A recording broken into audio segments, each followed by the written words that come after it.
You're about to see what every Porsche driver dreams of. A Porsche, Europe's best roads, and a drive you won't forget. I'm Andres Vidoza. I create tech, I create car content, and I've been lucky enough to own Porsches like the 981 GT4, 991.2 GT3, and 992 GT3. But today is special. It's the day I've been dreaming of ever since Porsche became part of my life. You see, not only did the brand bring us for one of the most private tours you can get at the museum and archive, but they also handed us two Taycans to experience for the entire week.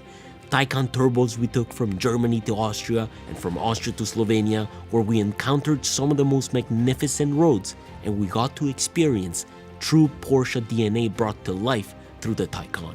From active ride keeping us flat through Austria's valleys to the two-speed gearbox punching us out of the corners, the car felt unreal. As we drove from Stuttgart to Salzburg, through Villach into Bohun, across Lake Bled to reach Piran, the Taycan just made everything effortless, planted, sharp, and unbelievably smooth. It was the perfect way to experience Porsche in a form I never expected.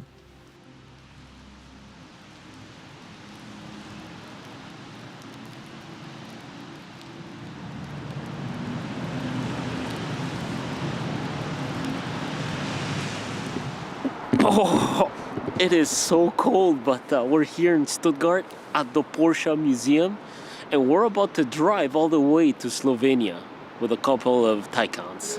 Wow, we are here, guys. Porsche Museum. It's a dream come true for me.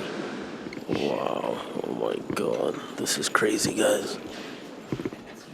Hi, nice to meet you, Andres. Nice to meet you. Welcome. Thank you so much. Hi, Jan. Hi, good to see you.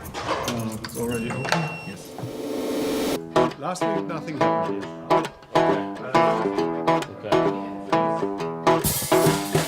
What if I told you I got access to one of the most exclusive rooms at Porsche? A room filled with history, original documents, design, sketches, engineering blueprints, their old way of configuring cars for clients. Porsche Archive is filled with some of the most incredible reminders of why this brand means so much to people. I mean, even their earliest electric experiments sit there, quietly hinting at the future. And when you get into a Porsche electric vehicle afterward, it feels like Porsche returning to its roots. Yeah, I bet you didn't know that, right? Because I didn't either. Without the fascination for electricity, we wouldn't be here. You know? Right. Ferdinand Porsche has been fascinated by electricity. Back in 1898, Ferdinand Porsche designed the drivetrain of what is now seen as the first Porsche-related car, the Egger-Lerner C2, a fully electric vehicle. In fact, Porsche worked on quite a few electric-driven vehicles in its early days, but the archive room is filled with everything that made Porsche what it is today, including a deep history of racing. Winning trophy of Le Mans 2017. This is original? But be careful. Yeah, no, don't. And they won it with a 919 hybrid. The fact that Porsche was founded as a construction and engineering office, designing and solving problems for other manufacturers long before creating the first Porsche 356 gives the brand's origin story an entirely different weight. And in 1952, an Austrian artist named Franz Xaver Hempels, I always butcher this name, but he created what we now know as the Porsche crest, first seen on the 356. Franz Xaver Reimspies, difficult name, yeah. What was his name again? Say. No, you do. One more time. It's Franz Xaver Reimspies. He was an engineer working for Porsche since 1932. Yeah. Oh wow. He drew this original everything? Yes. Later on, if you are in the museum, yeah, you're going to see this again. Okay. But remember, everything which is printed, paper stuff in a museum is not original.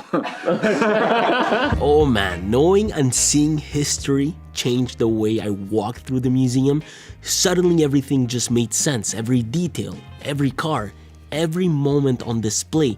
I just knew what I was looking at. Here is how to open the door. Yes. This cord? Yes. So this is the same thing that you guys still do in the GT3 RS cars. We try Wow, to. that's very... Bro, like what? I got to see the 356, Porsche's first race car. They also used to build tractors. I even got to see Porsche's iconic 901 before they changed it to the 911 due to patent conflicts with Peugeot. The entire museum was filled with the most iconic cars ever, and even though I was looking at world record-breaking vehicles in here, along with the most exciting vehicles like the GT1, my entire focus was on one single car, the CGT. Unreal. I'll just share a bit with you guys. Never sat on this, obviously. Carrera GT. Manual transmission, as it should be. This is unreal, unreal. Like what? That's crazy. Just let me sit in here. Listen, the Porsche Museum is just filled with so much history, so many amazing racing moments the brand has had, but the reality of things is that I wasn't there for that. I was here to experience Porsche reconnect with its origins. With the Taycan turning a century-old electric idea into reality, this, ladies and gentlemen, were the two Taycan turbos we'd be taking across Germany, Austria, into Slovenia, a journey to show that Porsche's DNA isn't necessarily only defined by fuel, but by feel. And the Taycan is proof that electricity can still carry that DNA into the future. Welcome to yet another trip. Currently we're in Stuttgart, where we got to experience the Porsche Museum, which is an unbelievable place. If you guys have the chance to come, I really very much suggest you take a few hours of your day to come here because it's unbelievable. But I got the chance to pick up a couple of cars, a Taycan Turbo and a Taycan Turbo Cross Turismo, which we will be driving to Slovenia. Our first pit stop was 400 kilometers away, and my journey began in Stuttgart, driving the Cross Turismo and making sure our Porsche charging planner lined up with my first destination in Salzburg.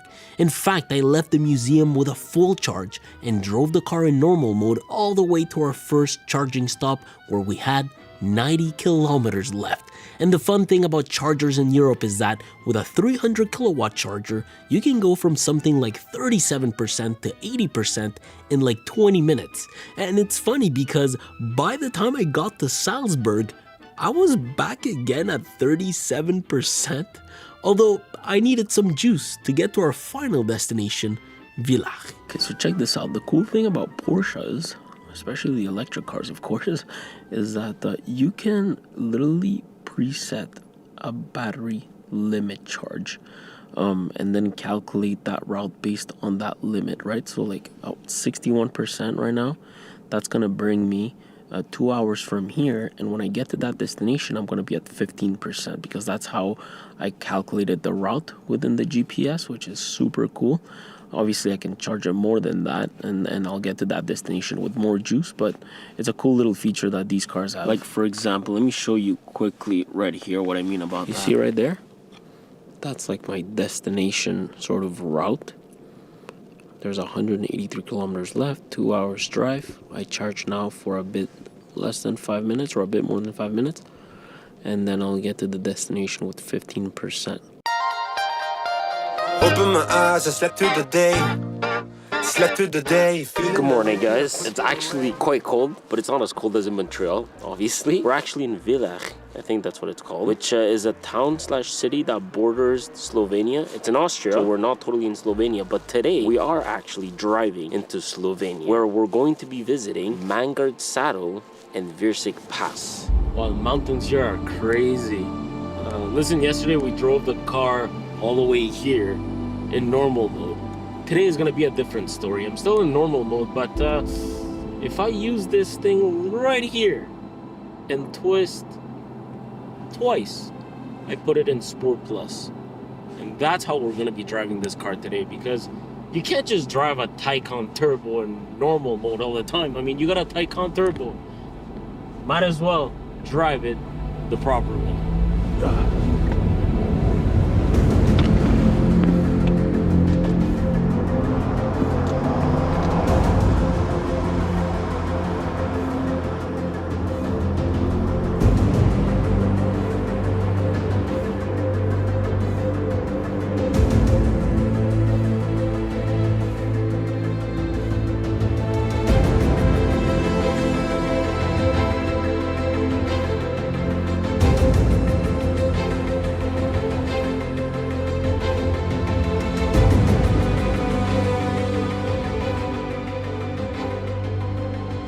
We are currently in Slovenia. We just crossed from Austria and then a tiny little bit from Italy and now here. I don't know if you guys see these mountains, but this is probably the craziest thing I've ever seen with the snow. And the car obviously, and Jan freezing. Can't really see that much, but two Taycans following each other in these roads. It's kind of crazy, if you ask me. With a full charge, I was able to cross the border of Slovenia, heading all the way to Mangard Pass and Versik Pass. But I had to take a quick stop because, I mean, look at this. The fact that I was here with a couple of Porsches is just a dream come true. And both of these cars weren't just any electric Taycans. I was so happy that I was driving what you'd consider a top-of-the-line model, the Turbo. After a quick first stop to admire the scenery here, we moved on with our driving all the way to Mangard Pass. However, due to the snow, they had closed it. But we continued driving along these amazing Slovenian roads where I really got the chance to push and experience what Porsche is all about. Here it goes, Versik Pass, because we couldn't go to the other one. We are heading 4 kilometers up according to signs, so it's gonna be fun. We're gonna take the Taycan Turbo cross Turismo through these windy roads in Sport Plus, because that's how you gotta do it, right? Now, this car has a dynamic chassis control and torque vectoring, which only enhances driving performance, but also it helps maintain stability of the car. That's why through these roads, you really feel like the car just sticks to the ground. Like for example, right here, I'm heading to this corner, right? Here we go. The car just takes it so... Look at this. Oh my God. Effortless. It's incredible. I mean, the stability that this car offers, it's insane. Plus the air suspension that it has, it makes the road feel like you're driving on a cloud, which is mind-boggling. Look at this. Look at these roads. Oh my God. The car just hugs. And the steering wheel, the feel, it's just a Porsche DNA. It's undeniable when you drive a car like this. As much as we love combustion engines, me included, I promise you I love them. You can't deny that electric Porsches, they still feel like Porsches.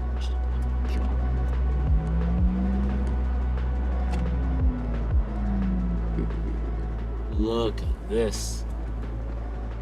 It's like cutting through butter with a proper knife. This being the knife, of course. And like so, with this much fun and love for the road, it's exactly how I got to one of the most incredible places I've been in my life. Bro, we're Canadian, broski.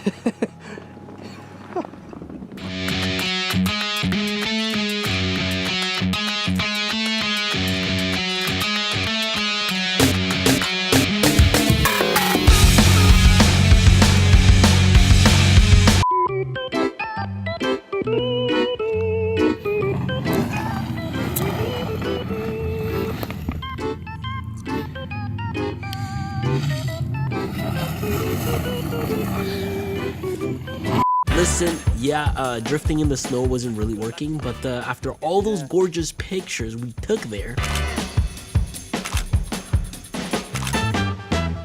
we decided to stop by this beautiful resort right next to a man-made lake in order to eat some schnitzel with the crew. We stayed till late in the evening there, and damn, does it get quite cold here. Oh my God, it's so cold, but the good thing is that we have heated seats, and right here, bam, heated steering wheel, so that's awesome. So, oh my God, is it cold? We are an hour away from our hotel, which is in Bohinj. I think that's what it's called. Sorry again if I'm butchering the names. Currently still in Sport Plus. I've been driving Sport Plus the entire day and I still have plenty of juice. 63%, 199 kilometers. Beautiful. I mean, I don't feel stressed. No reason to feel stressed. But anyways, tomorrow we are going to be going to this lake close to where we are staying tonight. We are going to pass it, but the thing is that it's so dark. It gets dark quite early. It's only 6 p.m. But yeah, we are an hour away. So we're going to enjoy this drive, that's for sure. And just like so, we drove from Villach, passing by some of the most beautiful places in Europe, all the way to our resort in Bohin. A beautiful resort I was going to show you later next day, but with 46% and 173 kilometers left of range, I never once felt stressed today driving in Sport Plus through those amazing roads. Ooh, it's cold.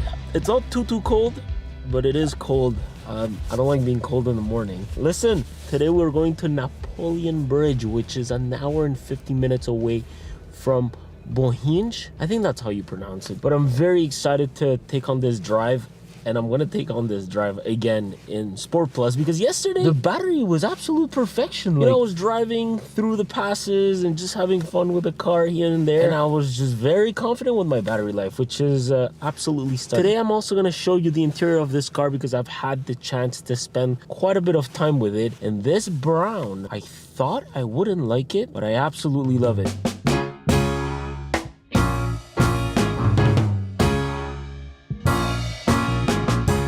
If you don't have a story to tell while driving, it can get quite boring, right? Well, you know what? Not with this crew. Not only did we run into little hiccups like road closures and having to put the car in off-roading mode in order to get through nonsense, but as the crew and I took detours and we were admiring the beautiful scenery that Slovenia had to offer, John and I realized that, well, we were going around in circles trying to take those detours. Bro, we're going the same. We just saw this woman. Hi. Marco, you went back to where we were. Yes, that's true. And you know what?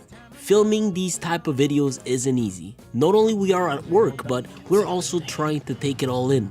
And at the same time, doing some small shenanigans to try and get the best angles possible. It's just After all, one day, Jan and I will be old enough to be able to revisit these memories. It's not every day that you get to drive to places like Napoleon Bridge, for example.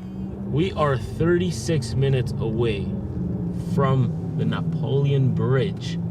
You know what I've realized is that this car doesn't have Porsche's active ride. Now, what is Porsche's active ride?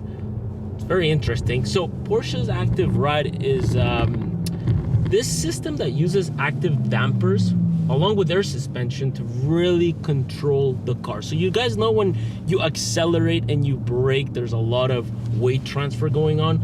Well, the car controls that.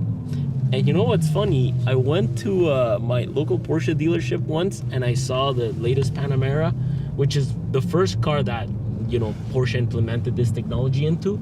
And when I opened the door, the car literally went up. So I think that's called comfort entry, if I'm not mistaken, which is really cool. And it's something that the red Taycan Turbo has. And I'm gonna show you guys how that's like, because it's really cool. And another thing that I have to do is drive that car to really experience the difference between this and that when it comes to cornering. I think that's gonna be really interesting. Listen, the Cross Turismo is exceptional. It's the car that you take with you on long road trips, and it's been a fantastic car with a beautiful spec.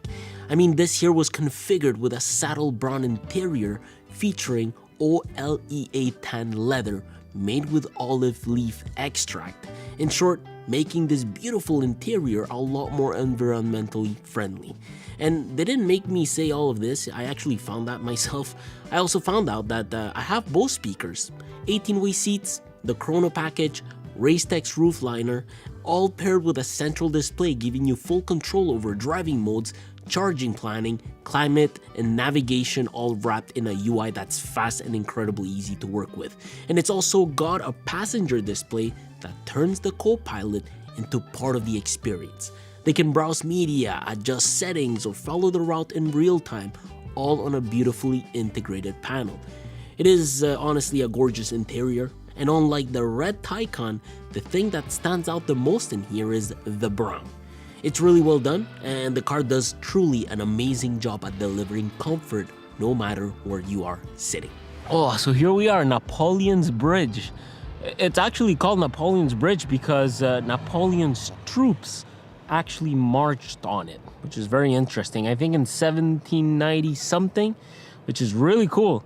That's what I love about Europe. It's like you have like real history in here, and it's very, very interesting. Let's take a look at it. Napoleon's Bridge is a 19th century stone bridge near Kobarid that crosses the Soka River. Legend says it was first built during Napoleon's campaigns, later rebuilt and strengthened over time. But today it stands as a quiet reminder of the region's turbulent past, set against some of the most unreal turquoise water in Slovenia, with roads nearby that are genuinely incredible to drive on. Listen, my goal was to finally switch cars. I wanted to experience what the other Taycan Turbo had to offer, because the truth is that this car was packed with crazy features, race techs everywhere, carbon fiber pillars, Burmaster speakers, TVs in the back, more carbon fiber. This here truly is a sporty Taycan that made me want to try and engage with its Porsche Active Ride feature. I'm actually gonna put this in Sport Plus. Okay. Let's give this bad boy a try. This road is crazy. It's like straight from a James Bond movie. Oh wow, okay. Yeah, you immediately feel the difference. The body roll is like non-existent. Oh, okay, that's nice. Wow. This is just a little quick trial for me. I just want to feel the car in those little turns. But I'm gonna be driving it back to the hotel. So it's gonna be very fun because the mountains just go around and stuff. Listen, as we were driving along the river, we decided to stop and grab a quick bite at a bistro nearby. And yes, this was going to be the car I was going to drive back to Bohin, and hopefully drive back to Lake Bled. But as we were driving through these roads on our way to one of the most, if not the most popular lake in Slovenia, it was indeed getting quite dark. And when you are in between mountains, which is something I don't often get to experience, the sun sets way earlier, hiding behind them. Meaning that at 4 p.m, we were already losing sun quickly, so it made our visit to Lake Bled impossible. But you know what? Going back to the hotel and blasting music plus enjoying this drive was also not a bad idea. Between normal, Sport and Sport Plus, there's like various degrees of intervention when it comes to the ride. It is a lot more noticeable in Sport Plus, and what I mean about that is that the car definitely stays more planted. I think it lowers the height of the ride by about 30 millimeters, and the body roll and the pitch is just incredible. I mean, I'm comparing this to the Cross Turismo. I mean, my body feels it. I'm not an automotive journalist by any means, and I'm not quite sure about the engineering behind it all, but my body definitely just feels it. I feel the difference when I'm taking sharp turns. I feel the difference when I'm stopping and going. It definitely is there. This is not a gimmick. Now, is it something that's worth opting in terms of options? It depends how you want to drive your Taycan. But if you are definitely a driver that likes driving, then maybe you want to think about it. Let's put it that way. We made it with 60 kilometers in terms of range, and I was driving in range mode, which was still very fun. Really cool because I got to try out the sound system in this car, which is unbelievable. Just like driving at night and blasting music is insane. Like I said, this car has the Burmaster sound system, and it is unbelievable. I was just playing with some of the settings. Man, does it sound really, really, really good. I love it. I don't really feel like I need a sweater, but it does get cold. I'll put a sweater. Because your fingers are too... To what? So, we are going to Lake Bled, and then we are going to Villa Fabiana. So patiently, all the way for long. Got everything into place. Only day on this. Man, another cold day outside. This time, we were heading to Lake Bled, A bit of a snowy and rainy morning, but nothing this car could not handle. Lake Bled was actually about 30 minutes away. We got pretty close to the lake and we got to take some really epic shots of the cars with a castle in the background, almost like out of a Harry Potter movie. We spent quite a bit of time trying to scout the area to see what was up. The reality is that Lake Bled is one of those places that just doesn't look real. It's got this fairy tale feel to it, with a mirror still lake, an island with a church floating in the center, a castle clinging to the cliffside above the town. The truth is that I honestly could not stop sending pictures to my wife, and when I was told that we could eat at the castle rising over the town, I immediately felt like this trip had just leveled up. I was about to ask you, have you guys ever eaten at a castle? But that's such a silly question. This is the craziest thing ever. The castle all the way at the top was even more magical, and looking down at the lake, I swear it felt like Harry Potter was about to fly past on his broom. It was one of the nicest dinners we had there, truly, but nothing will come close to what I experienced in Villa Fabiani, our final destination that day. We were about 140 kilometers away from Villa Fabiani, and driving the car in normal mode with some massage seats was the cherry on top that day. Currently 10 minutes away, car's at 57%. We should be getting to destination with 55%. Ooh, that was tight.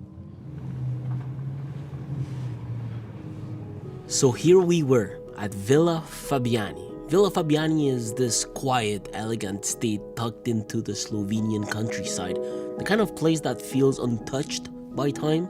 Surrounded by vineyards and soft hills, it has a warmth and charm that immediately pulls you in. The owner that invited us here, turns out that he is currently working on building his own Porsche museum. He's got an insane collection of cars he would like to eventually open to the public, and he's one of the few lucky ones to be able to own a few Porsche tractors. Insane. It's honestly one of the nicest places I've had the pleasure of staying at.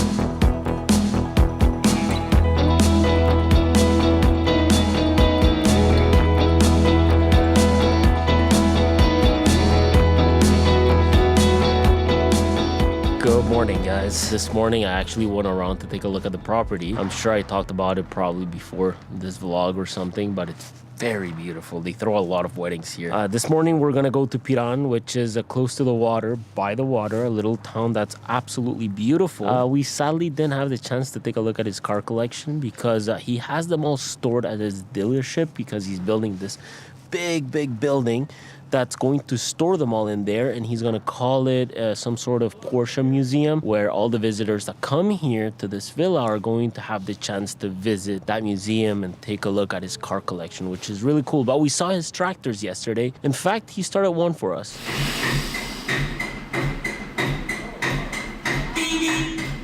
So that's pretty cool, right? Anyhow, let's go to Piran.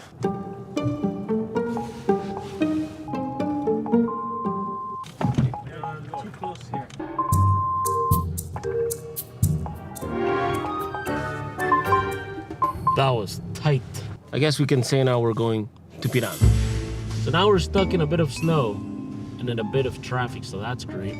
Listen, I don't know if you guys have ever heard about Porsche Torque Vectoring Plus. It's a really interesting system, actually, that improves driving dynamics, stability, and steering position as you're going around corners. And the way that the system works is really cool. I don't know what engineer thought about this, but it's awesome. So when you're taking a turn, the inside wheel actually brakes while the outside wheel pulses in torque. So that's awesome because it allows the car to give you a bit more stability and precision as you're taking the corner and some more yaw as you're doing that right.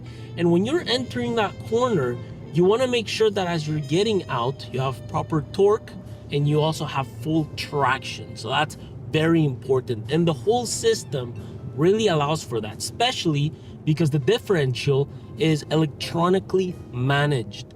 So it really, it controls the torque between both wheels depending on when you're turning and where you're turning, whether you're going left or right. It really controls and manages it very, very well. And that's something that the Taycan has, and you can definitely feel it in these roads. Piran, our final destination this trip before going to Salzburg and taking a plane back home. Honestly, we really didn't get lucky with the weather. As much as we wanted to go out and walk around, things were empty and closed due to the rain, but at least we got some really, really cool pictures out of it. Listen, Piran is a small medieval seaside town on Slovenia's Adriatic coast, known for its Venetian architecture, narrow stone streets, and a stunning waterfront that feels like a blend of Italy and Slovenia. It has this modern part to it where it was a lot more lively, and it's also where for the first time I was parallel parking and I realized that this park assist and surround view system is insane. It's basically a full 3D surround view system that visualizes the car and its surroundings in real time, helping you navigate in parking situations. Look at how precise that is. That is crazy. Look at that. Very, very accurate. That's awesome. I really like that. So there you go, both Taycans right here. So we actually decided that we are going to be eating a bit further away from Old Town, because every time you go in and out, you kind of have to pay, which is normal. And it's beautiful, by the way. It's definitely worth the money if you want to visit Old Town. With the sun coming out, I actually had the chance to play with a glass roof. The Taycan's electrically dimmable roof uses electrochromatic glass, letting you shift the entire roof from clear to a few other options with a tap. Listen, just like so, we had a 4-hour drive all the way back to Salzburg. I knew I had to stop at least once during that 450-kilometer drive because at that point, I only had 276 kilometers of range.